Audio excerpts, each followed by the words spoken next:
तो देखो हम लोग लास्ट क्लास में नॉर्मलिटी के बारे में पढ़ रहे थे। मैंने नॉर्मलिटी में आपको बता दिया था, मेनली जो मेरा काम रह गया था, अपन लोगों का काम रह गया था वो क्या था, एक्स फैक्टर को निकालना। क्या था फॉर्मूला, देखो फॉर्मूला को भी एक बार रिमाइंड कर लो।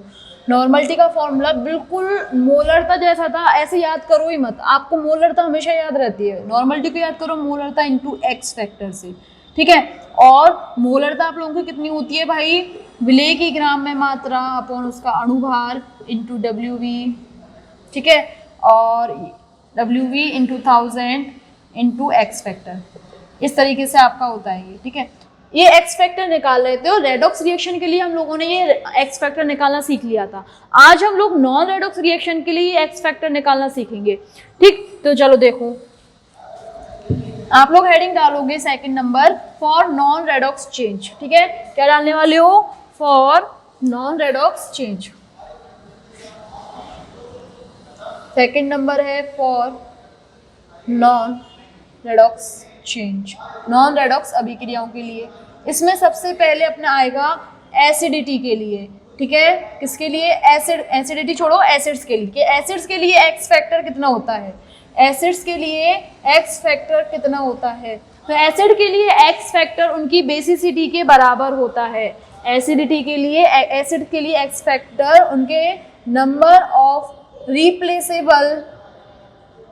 रिप्लेसेबल हाइड्रोजन एटम, यानी कि कितने H पॉजिटिव आयन्स हैं जो वहां से बाहर जा सके, जो जिसकी वजह से वो एसिडिटी शो कर रहा हो। अच्छा, इस चीज को हम उल्टा बोलते हैं, किससे, बेसिसिटी से। कि एक्स फैक्टर जो होगा उसको आपको ऊपर वाली लाइन याद रखो, number of replaceable hydrogen atom के बराबर होता है। एग्जाम्पल देखो किस तरीके से, HCl, HCl में केवल एक ही H पॉजिटिव आयन ऐसा है जो बाहर जा सकता है, तो इसके लिए एक्स फैक्टर की वैल्यू 1, ठीक है। H2SO4, इसके लिए कितने नंबर ऑफ हाइड्रोजन एटम है जो यहाँ से बाहर जा सकते हैं एज H पॉजिटिव, 2 है, 2। H3PO4 के लिए देखो, H2SO4 के कोई स्ट्रक्चर भी देख लो। H2SO4 होता है आपका इस तरीके से, H2SO4, ठीक है। तो ये दोनों हाइड्रोजन जो है ये यहाँ से बाहर जा सकते हैं। H3PO4 की देखो, H3PO4 आपका इस तरीके से होता है। तो यहाँ से ये 3 हाइड्रोजन ऐसे हैं जो बाहर जा सकते हैं। इसकी बेसिसिटी कितनी हो गई, 3। H3PO3 को देखो, इसकी बेसिसिटी बताओ कितनी होगी, आप इसकी बेसिसिटी होती है भाई 2, 3 नहीं होती है। देखो क्यों, इसकी स्ट्रक्चर देखो इसमें कितने हैं, इसकी स्ट्रक्चर आपकी इस तरीके से होती है। H3PO3 के कितने हाइड्रोजन एटम हैं, केवल 2 ही तो हैं जो बाहर जा सकते हैं। इसकी बेसिसिटी कितनी हो गई भाई, 2। नंबर ऑफ रिप्लेसेबल एटम कितने हो गए, 2। HClO4 के लिए 1 आएगा।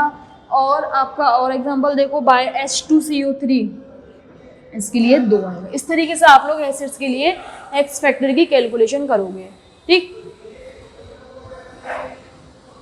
सेकंड नंबर डालो बेस। बेस के लिए किस तरीके से करेंगे, देखो बेस के लिए आप लोग देखोगे OH एटम कितने हैं, रिप्लेसेबल OH एटम कितने हैं, जितने होंगे वही उसका एक्स फैक्टर हो जाएगा, ठीक है। बेस के लिए फॉर एग्जांपल आपने लिया NaOH, इसमें केवल एक ही तो OH ऐसा है जो बाहर जा सकता है। इस चीज को बोलते हैं एसिडिटी, कि उसकी बेस की एसिडिटी कितनी है। तो इसके लिए आपका एक्स फैक्टर कितना आ जाना है, 1 आ जाएगा, ठीक है। दूसरा एग्जांपल देखो, KOH के लिए भी 1 आ जाएगा। NH4OH, इसमें भी एक ही है, 1 आ जाएगा। कैल्शियम हाइड्रोक्साइड, इसमें कितने OH जा सकते हैं, 2, इसके लिए एक्स फैक्टर कितना आ जाएगा, 2 आ जाएगा। इस तरीके से आप लोग देखोगे, इनमें कोई दिक्कत नहीं आएगी बेस में और एसिड में। अब मेन जो चीज़ यहाँ पे आपको देखनी है, सॉल्ट्स के लिए एक्स फैक्टर निकालना, ठीक है। तीसरा आप लोग लिखोगे सॉल्ट्स के लिए,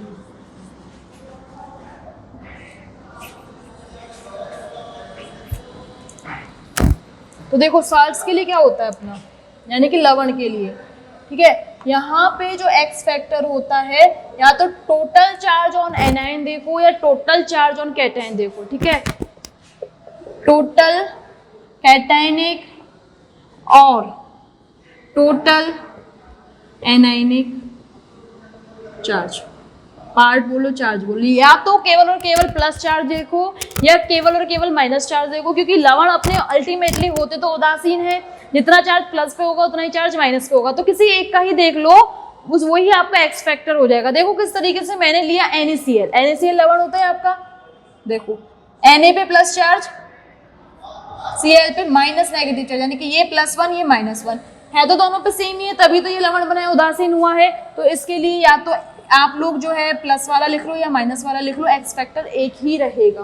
बात क्लियर है। दूसरा एग्जांपल लो, कैल्शियम सल्फेट CaSO4, यहाँ चार्ज देखो कितना है, कैल्शियम पे +2, SO4 पे -2, किसी एक का ही लेना है। ये छोटे छोटे हैं तो आप किसी एक का निकाल दोगे। जब आप मिक्स साल्ट लेते हो तो वहां पे हर एक का आप निकालो, क्या ही मतलब है, या तो पॉजिटिव का निकालो या नेगेटिव का निकालो। वो एग्जांपल भी करेंगे, पहले सिंपल इजी वाले करेंगे। CaCl2 देखो, CaCl2 कैल्शियम पे +2 होता है, क्लोरीन पे -1 होता है, लेकिन दो हैं तो 2 × -1, इस पे भी -2 +2 -2, कोई एक ले लो। इसका कितना होगा CaCl2 का 2, इसको नीचे लिखो, इसके सामने 2, ठीक है। आगे देखो, अगला एग्जांपल लिखो NaKSO4। अब देखो धीरे धीरे मिक्सिंग बढ़ने लगेगी। NaKSO4, यहाँ पे टोटल प्लस चार्ज देखो, Na पे +1, पोटेशियम पे +1, टोटल +2 चार्ज, SO4 पे -2 चार्ज, कोई एक लेना है ले लो, ठीक। अगला एग्जांपल देखो CA3PO4 का होल ट्वाइस, ठीक है। अच्छा एक बात और, यदि आप ऐसे स्ट्रक्चर्स को देख के चार्ज नहीं पता कर पा रहे हो तो पहली बात याद रखो, छोटी वाली क्लासों में जब हम लोग पढ़ते थे, जैसे मुझे बनाना है CaCl2 बनाना है, ठीक है। CaCl2 में मेरे को अपन किस तरीके से बनाते थे कि कैल्शियम पे +2 चार्ज है, क्लोरीन पे -1 चार्ज है, इनको इधर ले जाओ और कैल्शियम क्लोराइड बन जाएगा। यानी कि ये यदि इधर आप नीचे वाले नंबर को यदि मैं लूँ AXB/, इस तरीके से मेरा कोई साल्ट है तो इसका मतलब क्या होगा, एक्स के अणु, इस चीज को थोड़ा समझो, देखो काम आएंगी ये सारी चीजें, आपकी एक्टिविटी में भी काम आएंगी ये चीजें। किस तरीके से, यदि मेरे साल्ट का एग्जांपल है AXB/, इस चीज को समझ लो आप लोग, मेरा एग्जांपल है AXB/, इसका क्या मतलब है, इसका मतलब है एक्स जो मोल हैं, एक्स जो अणु हैं वो किसके हैं, ए के हैं। एक्स के कितने आपने अणु पार्टिकल्स, यानी कि एक्स के कितने अणु हैं जो आपने काम में लिए, एक्स ए लिए हैं, ठीक है। एक्स के कितने यहाँ पे, सॉरी ए के कितने मोल हैं, एक्स मोल हैं, और बी के कितने लिए आप लोगों ने, वाई लिए हैं। इसके नीचे नंबर, ये जो नंबर है एक तो बताता है कि आपने कितना एक्स लिया है, कितना वाई लिया है। चार्ज इनका उल्टा होता है, ए पे कितना चार्ज +y, बी पे कितना चार्ज -है, इस तरीके से। अब यहाँ देखो आपके पास है CA3PO4 यहाँ से सीखो से CA3PO4, इसका मतलब 3 तो कैल्शियम के हैं और 2 फास्फेट के हैं, ठीक है। नंबर्स तो आ गए। चार्ज देखो, चार्ज के लिए रिवर्स, +2 -3, देखना 3 दूना 6, 2 3 6, +6 -6 एक ही बात है, कोई एक लिख लो 6, इस तरीके से। इसे भी कहीं एक बार नोट डाउन कर लेना, ठीक है। एक्टिविटी वगैरह में काफी काम आती है ये सारी चीजें। अगला देखो आप लोगों के पास एग्जांपल है K2SO4Al2SO4 का होल थ्राइस डॉट 24H2O यहाँ निकालो। सबसे पहले K2SO4 का निकालो। ऐसे तो अब आप लोग डायरेक्ट भी निकाल सकते हो, अगर किसी किसी को नहीं आता तो मैं तो फुली मेथड समझा रही हूँ। K2SO4 का मतलब 2 तो पोटेशियम है और एक आपका क्या है, सल्फेट है। पोटेशियम पे इसका कुछ लेने का मतलब क्या है, 1 लिखा हुआ है, +1 चार्ज, इस पे -2 चार्ज, 2 1 2 -2, यानी कि इस वाली स्ट्रक्चर से तो मुझे लेना है +2 वैल्यू। दूसरी देखो Al2SO4 का होल थ्राइस, यानी कि एल्यूमिनियम के कितने अणु, कितने मोल्स ने पार्टिसिपेट किया, 2, और सल्फेट के ने 3 ने किया है। चार्ज देखो इनका इस तरीके से करना है, +3 -2, 3 दूना 6 -6, टोटल प्लस चार्ज कितना है, 8 है, तो इसका एक्स फैक्टर कितना हो गया, 8 हो गया। जो डायरेक्ट निकाल सकते हैं वो डायरेक्ट निकालना। कैल्शियम पे +1 होता है, 2 हैं तो +2 इसके, एल्यूमिनियम पे +3 होते हैं, इसके 2 हैं तो +6 और टोटल +8। दिक्कत है तो पहले बेसिक करो, धीरे धीरे अपने आप फिर आप यहाँ पे पहुंच जाओगे। बात क्लियर है। आगे देखो एक और 2-3 एग्जांपल और सीखो। यहाँ पे KCl.MgCl2.6H2O। एक एग्जांपल और दे रही हूँ मैं आप लोगों को, वो है FeSO4.NH4 का होल ट्वाइस SO4.6H2O, ये ठीक है। इन दोनों के लिए निकालो फिर चेक करना। देखो ये +1, यहाँ से +2, ओवरऑल 3। यहाँ से देखो आयरन पे चार्ज जिसको पता है वो तो लिख देगा यहाँ +2 है, जिसको नहीं पता उसको मेथड पड़ता है क्या, FeSO4 है, ठीक है।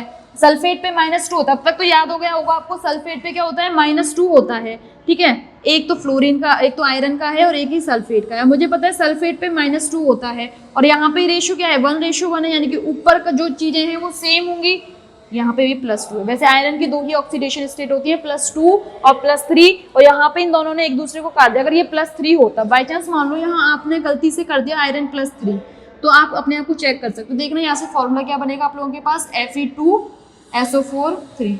ये फॉर्मूला है क्या वो, ये फॉर्मूला तो नहीं है आपका, फॉर्मूला तो FeSO4 है। देखो यहाँ +2 करो और ये कट जाएंगे और FeSO4 बन जाएगा, ठीक है। तो यहाँ पे आयरन पे +2 चार्ज, NH4+ होता है 1 चार्ज और 2 है तो 2, टोटल ओवरऑल चार्ज कितना हो गया, +4। इस तरीके से आप लोग एक्स फैक्टर को निकालोगे, ठीक है। अब 2 छोटे छोटे से आयन का और एलिमेंट्स का, उनमें तो कुछ भी नहीं, देखो किस तरीके से आयंस के लिए जो उस पे आयन पे चार्ज है, जो चार्ज होगा आयन पे वही उसका एक्स फैक्टर हो जाएगा। फॉर एग्जांपल आपने Na+ लिया है तो इसका एक्स फैक्टर 1, Al+3 लिया है तो इसका एक्स फैक्टर 3, Mg+2 लिया है तो इसका एक्स फैक्टर 2। जो इस पे चार्ज होगा वही इसका एक्स फैक्टर हो जाएगा। SO4 2 नेगेटिव ले लो, इसका 2, PO4 3 नेगेटिव ले लो, इसका 3। इस तरीके से इस बहाने आपको चार्जेस भी याद हो जाएंगे, किस पे कितना चार्ज होता है, ClO4- इस पे हो जाएगा +1, ठीक है। इस तरीके से अवयव के लिए देखो, यानी एलिमेंट्स हो तो उसके लिए एक्स फैक्टर कितना लोगे, उसकी जो बैलेंसी होती है वही उसका, यानी कि कितने बॉन्ड वो बना सकता है वही उसका एक्स फैक्टर हो जाएगा।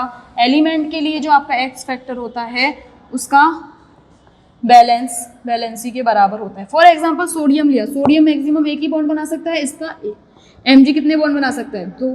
एल्यूमिनियम कितने बॉन्ड बना सकता है, 3। ऑक्सीजन कितने बॉन्ड बना सकता है, 2। ये इनकी क्या हो गई, बैलेंसी हो गई। ऑक्सीजन मैक्सिमम 2 बॉन्ड बना सकता है, aluminium maximum 3, magnesium maximum 2 bond बनाता है, सोडियम पर। ये तो आप लोग पीरियडिक टेबल में काफी अच्छे से पढ़ के आते हो कि S और P ब्लॉक में S पहला वाला जो ब्लॉक होता है वो केवल एक ही बॉन्ड बनाता है, दूसरा वाला 2 बॉन्ड बनाता है, Mg+2, इस तरीके से, ठीक है। इस तरीके से आप लोगों ने निकालना सीख लिया क्या, नॉर्मलता। अब इसमें एक लास्ट टॉपिक और है आपका क्या, फॉर्मलता। फॉर्मलता को भी आप लोग सीख लो क्या होती है फॉर्मलता, फिर उसके बाद क्वेश्चन करेंगे और वहां से ये टॉपिक आपका और अच्छे से क्लियर हो जाना है। हेडिंग डालोगे आप सभी लोग, फॉर्मलता।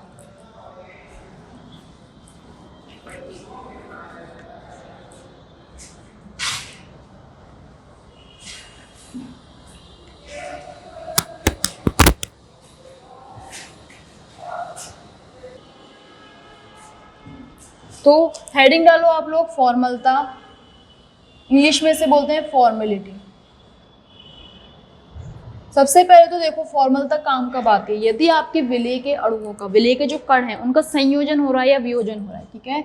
या तो संयोजन हो रहा है यानी कि एसोसिएशन हो रहा है, इंग्लिश में बोलते हैं क्या, एसोसिएशन हो रहा है, या उनका डिसोसिएशन हो रहा है, वियोजन हो रहा है, डिसोसिएशन हो रहा है। यानी कि या तो आपके अणु टूट जाएं, विलयन बनाने के पश्चात विलेय के कण टूट जाएं, या वो संयोजित हो जाएं। संयोजित देखो किस तरीके से, जब आप लोग वो लेते हो कार्बोक्सिलिक अम्ल लेते हो, कार्बोक्सिलिक अम्ल में हाइड्रोजन बॉन्डिंग पाई जाती है। जनरली आप लोग बोलते हो कि वो थ्रू हाइड्रोजन बॉन्डिंग जो है वो जुड़ जाते हैं, ठीक है। सांद्र विलयन है, यदि ये पास पास होंगे, पास पास होने की वजह से इनमें हाइड्रोजन बॉन्डिंग होगी और ये जुड़ जाएंगे और ये 2 की जगह अब 1 के जैसे बिहेव करने लगेंगे। यानी कि अब आपके पार्टिकल्स का नंबर उतना नहीं रहा जो एक्चुअल में है। तो अब आप यहाँ पे देखोगे कि जब पार्टिकल्स नंबर ही वो नहीं रहे तो आपकी फॉर्मलता भी सेम कैसे रहेगी, क्योंकि फॉर्मलता में आप लोग देखोगे तो वहाँ विलेय के मोल यूज में आएंगे और जब मोल्स ही वो नहीं है जो हमने लिए हैं तो आंसर कैसे सही आएगा।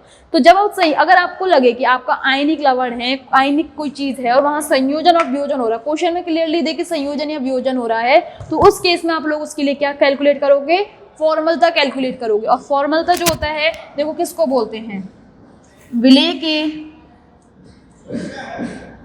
ग्राम सूत्र, विलेय का ग्राम सूत्र, ठीक है, इसको बोलेंगे विलेय के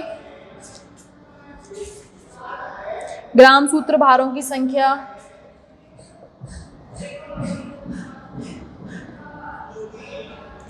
अपॉन विलयन का आयतन लीटर में।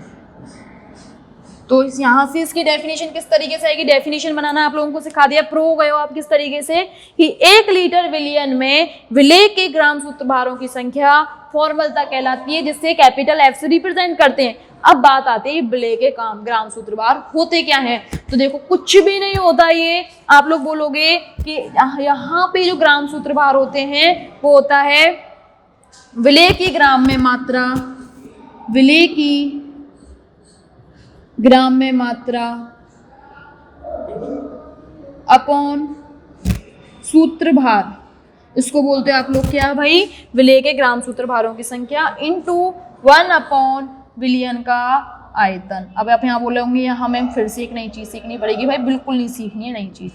देखो सूत्रभार किसको बोलेंगे, जो सूत्र है, सूत्र में जितने अवयव है उन सबके अणुभारों को जोड़ दो और वहां से आपके पास सूत्रभार आ जाएगा। फॉर एग्जांपल NaCl की बात करते हैं हम लोग, NaCl का सूत्रभार देखो, NaCl का सूत्र NaCl है, जिसमें सोडियम का कितना होता है 23 और क्लोरीन का कितना होता है 35.5, तो इसका होता है 58.5 सूत्रभार है इसका, ये सूत्रभार होता है। अब आप बोलोगे मैम यही तो इसका मोलर मास होता है, तो मैंने कब मना किया, ये इसका मोलर मास नहीं होता है।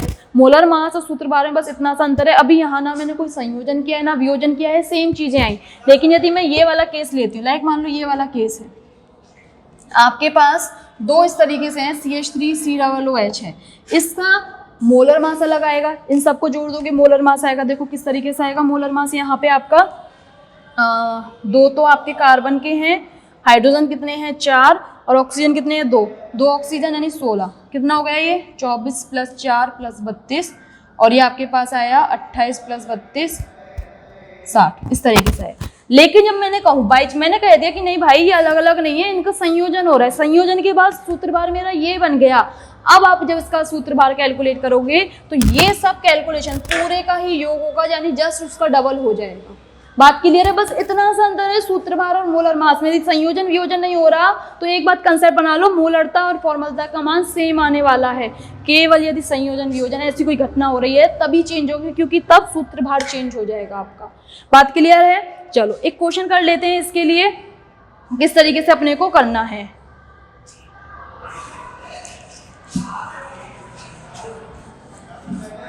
आप सब लोग पहले वो क्वेश्चन नोट डाउन करना, वीडियो पॉज करना, क्वेश्चन को करना, नहीं हो तब यहाँ से आप लोग सॉल्यूशन को चेक करना, ठीक है। जिसका हो जाए वो आंसर चेक करना, जिसका ना हो वो कंसेप्ट चेक करना। देखो किस तरीके से आप लोगों को करना है, क्वेश्चन लिखना आप लोग।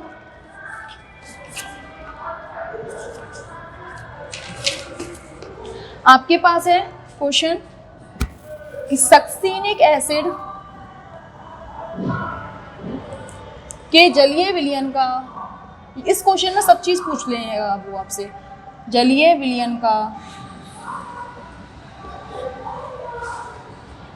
जलीय विलयन जिसमें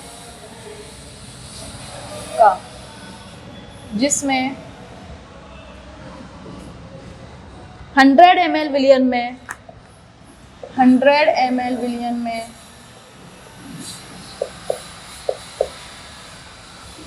1.77 ग्राम एसिड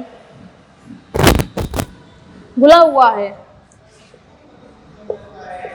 और इस विलयन का घनत्व आप लोगों को दिया हुआ है। दो क्वेश्चन है, पहला क्वेश्चन ये है, घनत्व है, ये इजी क्वेश्चन है इसलिए पहले ये घनत्व 1.0077 ग्राम पर ml है। इसके लिए अभी तक जितनी भी चीज़ समझी है वो सारी निकालनी है। पहली आपको निकालनी है नॉर्मलता, परसेंट W/W, फॉर्मलता, मोललता और क्या क्या चीज़ सीखी है CDEF, और क्या चीज़ सीखी थी आप लोगों ने, फॉर्मलता, नॉर्मलता ये और मोल फ्रैक्शन X, ये सारी चीज़ निकाल ले। पहला क्वेश्चन तो आपका ये है। दूसरा क्वेश्चन है आप लोगों के पास, आपके पास एक NaCl का जलीय विलयन है,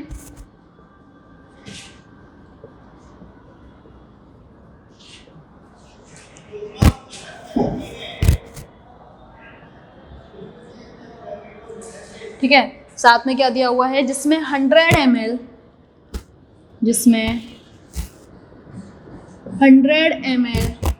विलयन में 10 ग्राम लवण घुला हुआ है, ठीक है। आगे देखो, और इसका जो घनत्व दिया हुआ है 1.05 ग्राम पर ml है। इसमें आपको क्या क्या निकालना है? इसमें आपको निकालनी है इसकी सांद्रता, निकालनी है आपको इस विलेय की सांद्रता निकालनी है आपको मोल भिन्न के फॉर्म में और फॉर्मलता की फॉर्म में आपको कैलकुलेट करनी है, ठीक भाई। सबसे पहले पहला क्वेश्चन देखो, सक्सीनिक एसिड। सक्सीनिक एसिड इसने नाम तो दे दिया, अब मुझे इसका मोलरता पूछी है तो भाई मोलर मास भी चाहिए, फॉर्मलता चाहिए पूछिए तो सूत्र भार भी चाहिए। अल्टीमेटली मुझे इसका सूत्र तो पता हो, कहते किसको है सक्सीनिक एसिड का फॉर्मूला क्या होता है। तो एक ट्रिक होती है आप लोगों की ओम्स गैप, याद कर लो इस ट्रिक को। इसमें ओम्स गैप O4, देखो अच्छे से लिखो इसको, ओम्स गैप, ठीक है। O4 होता है आपका ऑक्सैलिक एसिड, M4 होता है आपका मैलोनिक एसिड, S4 होता है आपका सक्सीनिक एसिड, एस्टर है तो इसके रिलेटिव वो एक्स्टर बन जाएगा, ठीक है। G4 होता है आपका ग्लूटेरिक एसिड, ओम से जी याद कर लो आप, ओम से जी, ठीक है। और A4 होता है आपका एडिपिक एसिड। अब P4 वो पामेटिक एसिड होता है, P4 पामेटिक एसिड, ठीक है। अब यहाँ देखो स्ट्रक्चर कैसे याद करनी है आपको, इन सब का एक जनरल फॉर्मूला याद रखना है। इन सब का एक जनरल फॉर्मूला होता है इस तरीके से, ठीक है। और यहाँ पे n की वैल्यू किस तरीके से पुट करनी है, n की वैल्यू O0, O और 0 एक जैसा, याद भूलोगे भी नहीं इस तरीके से, 1 2 3 4 5 इस तरीके से आपको इन सब के लिए n की वैल्यू पुट करनी है। इसका मतलब यदि मैंने यहाँ 0 पुट कर दिया तो मेरे पास ऑक्सैलिक एसिड बनेगा, 1 पुट कर दिया तो मैलोनिक एसिड बनेगा, 2 पुट कर दिया तो सक्सीनिक एसिड, 3 पुट कर दिया तो ग्लूटेरिक एसिड। देखो किस तरीके से 0 पुट करो, 0 पुट करने का मतलब क्या है, ये वाला तो यहाँ पे है ही नहीं प्रेजेंट, आपके साथ डायरेक्ट COOH ग्रुप जुड़े होंगे। 1 पुट करो तो एक CH2 ग्रुप जुड़ जाएगा बीच में। इस तरीके से ये काम होने वाले हैं। n की वैल्यू 0 से शुरू होगी, इसका भी क्या है O for oxalic, O for 0। बात क्लियर है। सक्सीनिक एसिड, भाई मैं सक्सीनिक एसिड का फॉर्मूला निकाल लेती हूँ। मुझे n की वैल्यू कितनी पुट करनी है, 2 पुट कर दो, 2 पुट कर दिया। ये मेरा सक्सीनिक एसिड है, इसे थोड़ा खोल के रख दो, इसका मतलब CH2 COOH। ये मेरा हो गया क्या, सक्सीनिक एसिड। बाकी सबको यहाँ से साफ कर दो और क्वेश्चन सॉल्व पे ध्यान दो।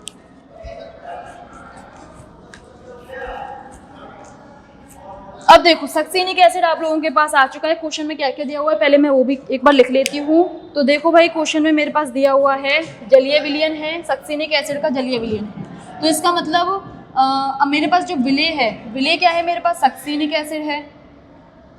और एक बार इसके एम और कैलकुलेट कर लो कितना आएगा, 1 2 3 4 यानी 4 इंटू एम कैलकुलेट कर लो, यहीं करके लिख लो 4 इंटू 12 प्लस हाइड्रोजन कितने हैं 1 2 3 4 5 6, 6 इंटू 1 प्लस ऑक्सीजन कितने हैं देखो 4 प्लस 1 2 3 4, 4 आपके ऑक्सीजन है, एक ऑक्सीजन का 16 करो 48 प्लस 6,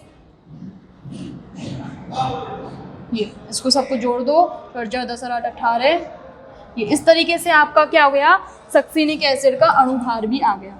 और यहाँ पे संयोजन और वियोजन जैसा कुछ नहीं दिया हुआ है, तो यही इसका क्या होने वाला है, सूत्र भार भी क्या होगा इसका 118 होगा। दिया नहीं है अपनी तरफ से नहीं करोगे जब तक नहीं दिया है। और WA के कितने ग्राम घोले हैं देखो, WA का यानी कि सक्सीनिक एसिड का 1.77 ग्राम इसने घोला है।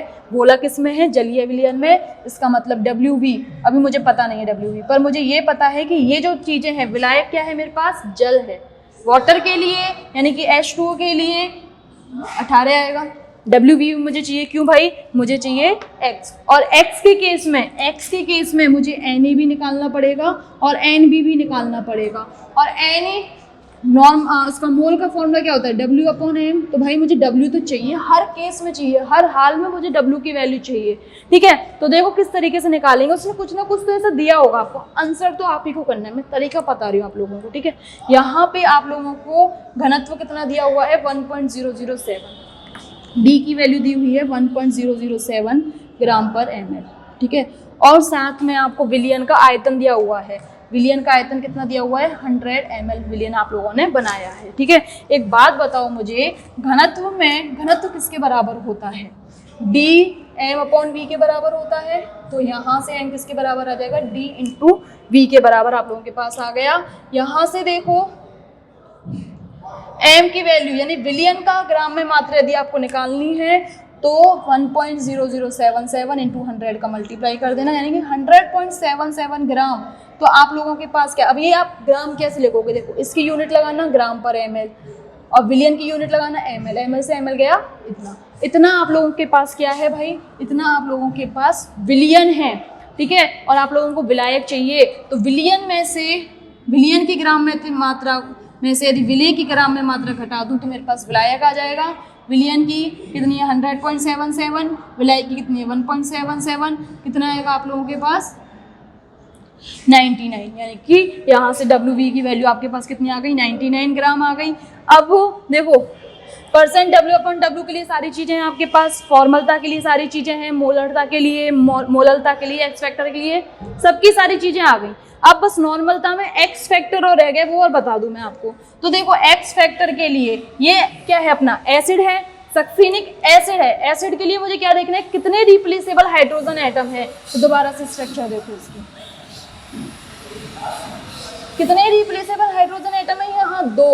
तो एक्स फैक्टर कितना हो जाएगा? यहाँ पे 2। तो भैया आपको फॉर्मूले सारे बता दिए हैं, उन फॉर्मूलों में एक व एक वैल्यू पुट करना, उन फॉर्मूलों में सारी वैल्यू पुट करना, आंसर आपके पास आएगा। सेकंड क्वेश्चन देखो, सारे आंसर आप लोगों को कमेंट्स में लिखने हैं भाई, यही एक तरीका है जिससे मुझे पता चले कि आप लोग रेगुलरली पढ़ रहे हो कि नहीं पढ़ रहे। देखो सेकंड क्वेश्चन देखो, सेकंड क्वेश्चन में किसका जलीय विलयन लिया है? NaCl का। इसका मतलब विलय क्या हो गया मेरे पास? NaCl, और विलायक क्या हो गया मेरे पास? वाटर, ठीक है। विलायक हो गया वाटर। विलय के Ma की वैल्यू अभी अभी हमने निकाली थी, कितनी? 58.8 थी, दोनों को जोड़ दिया था। और H2 के लिए 18, कोई गल नहीं है, ठीक है। फॉर्मलता पूछी है इसमें हमसे, तो फॉर्मलता के लिए भाई इसका सूत्र भार भी निकाल लो। कोई संयोजन वियोजन तो दिया नहीं है, सूत्र जब ये है तो सूत्र भार भी कितना रहेगा? 58.8 मेरे पास रहेगा, कोई दिक्कत नहीं है। आगे देखो आपको क्या दिया हुआ है? 100 ml विलियन। विलियन का आयतन कितना दिया हुआ है? 100 ml दिया हुआ है, ठीक। 10 ग्राम लवण यानी WA की वैल्यू कितनी दी हुई है? आपको 10 ग्राम दी हुई है। आपको निकालना घनत्व भी दिया हुआ है कितना, और आपको निकालना है मोलबिन और फॉर्मलता। अगेन फॉर्मलता के लिए तो कोई दिक्कत नहीं है, विलय की ग्राम में मात्रा है मेरे पास, सूत्र बार है मेरे पास, विलयन का आयतन है, सब कुछ है, निकल जाएगा। दिक्कत आती है मोल भिन्न में। मोल भिन्न के लिए मुझे दोनों के मोल चाहिए। Na के मोल तो मैं निकाल लूंगी 10/58.5 करके। Na के जो Na की वैल्यू होगी वो किसके बराबर होगी? WA/Ma के बराबर। पर मुझे क्या चाहिए? NB भी चाहिए। NB कितना होगा? WV/MB। पर भाई मेरे पास WV तो है ही नहीं, है दिख नहीं रहा है तो सही पर दिख नहीं रहा है। क्या है अपने पास? आयतन दिया हुआ है विलियन का। आयतन कितना दिया हुआ है? 1.05 ग्राम पर ml दिया हुआ है। और मुझे पता है आयतन जो होता है वो किसके बराबर होता है? m/v के बराबर होता है। और यहाँ से अपने पास विलियन की ग्राम में मात्रा कितनी आ जाएगी? 1.05 इंटू विलियन का आयतन, 1.05 इंटू 100, ठीक है। ये आपके पास आ गई क्या? विलियन की ग्राम में मात्रा आ गई। अब विलियन की ग्राम में मात्रा तो आपके पास है 105, और विलय की ग्राम में मात्रा आप लोगों को कितनी दी हुई है? 10 ग्राम। माइनस कर दो, नहीं 95 ग्राम। 95 ग्राम आप लोगों के पास क्या है? विलायक प्रेजेंट है। अब तो सब कुछ करना आपके हाथ में है। क्वेश्चन करने का पैटर्न हमेशा यही रखना, क्या क्या आप लोगों को दिया गया है पहले वो लिखना, क्या क्या आपसे पूछा है फिर वो लिखना क्वेश्चन मार्क लगा के, जैसे मैं करती हूँ आप लोगों के लिए।